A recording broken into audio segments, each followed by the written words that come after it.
60 वर्षे काँग्रेस पक्षामध्ये होते, परंतु नेत्र घराण्याचा तिसरी पिढी हे काँग्रेस पक्ष सोडून शिवसेना गटामध्ये जाऊन विजय मिळवलेला पहिली भावना काय आहे तुमची?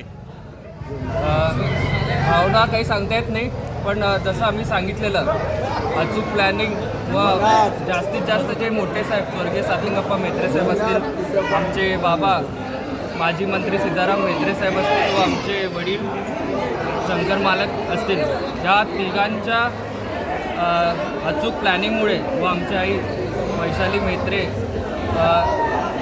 म्हणजे आणि आमचे सर्व शिवसेना व दुधनी शहरातील शिवसेनेचे कार्यकर्ते व म्हेत्रे परिवारावर अफाट असं प्रेम करणार आहे. कारण की तुम्ही बघता गेले 9 वर्ष इथे सत्ता नव्हती आणि आता म्हेत्रे कुटुंबाकडे कुणाकडे एक पद नव्हतं, तरी देखील हा जो त्यांनी कौल दिलेला आहे 21 डिसेंबर 2025 रोजी दुधनीमध्ये इतिहास घडला आहे. 21 सीट निवडून आले आणि माझं ह्याच्यापुढे काम असणार आहे की या जनतेला मी जे वचन दिलं आहे ते पूर्ण करणं माझं काम असणार आहे. आणि सगळ्यांना एवढंच विनंती करतो की हा जल्लोष आपल्याला विकास कामामध्ये परिवर्तन करतो.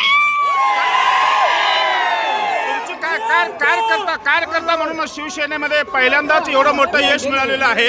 काय तुमची भावना, कार्यकर्ता म्हणून काय तुमच्या भावना आहेत? लोकशाही जनतेचा विजय आहे आणि लोकांचा विजय आहे आणि हा नेतृत्वाचा विजय आहे.